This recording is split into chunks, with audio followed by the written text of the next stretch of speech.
حضرت شیخ سعدی رحمۃ اللہ علیہ بیان کرتے ہیں کہ مصر کی ایک بستی میں ایک گودری پوش فقیر رہتا تھا اور وہ کسی سے کوئی بات نہ کرتا تھا۔ اس کی یہ خاموشی دیگر لوگوں کے لیے اس کی بزرگی کی دلیل بن گئی تھی اور وہ لوگ اسے اللہ عزوجل کا نیک بندہ جان کر ہر وقت پروانوں کی طرح اس کے گرد منڈلاتے رہتے تھے۔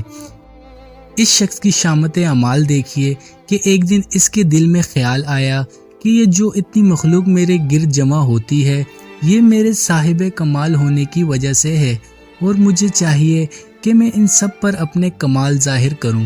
اگر میں اس طرح خاموش رہا تو یہ لوگ کیسے جان سکیں گے کہ میں کتنا عالم مرتبہ بزرگ ہوں۔ یہ خیال آتے ہی اس شخص نے اپنی خاموشی توڑ دی اور آنے والے عقیدت مندوں سے گفتگو کرنا شروع کر دی۔ اگر وہ واقعی میں صاحب کمال ہوتا تو اس کی حکمت و دانائی کی باتوں سے لوگوں کے دلوں میں اس کے لیے عقیدت زیادہ ہو جاتی، لیکن وہ جاہل تھا۔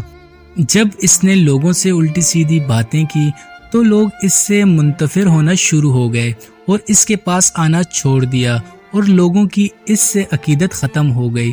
حضرت شیخ سعدی رحمۃ اللہ علیہ یہ واقعہ بیان کرنے کے بعد فرماتے ہیں کہ اے عقل مند، خاموشی تیرے لیے باعث عزت ہے اور یہ ایسا وصف ہے جو تیری جہالت کو چھپاتا ہے۔ پس تجھ پر لازم ہے کہ تو بغیر ضرورت کے اور بغیر سوچے سمجھے گفتگو نہ کرے کہ تیرے عیوب دوسروں پر ظاہر ہوں۔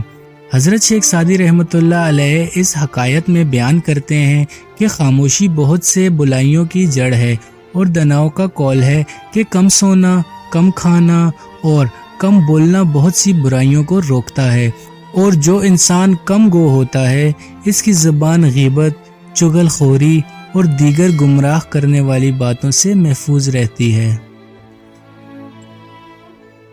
یہ ویڈیو اچھی لگی ہو تو اسے لائک اور شیئر کرنا مت بھولیے گا۔ اپنا بہت سارا خیال رکھیے گا۔ اللہ حافظ۔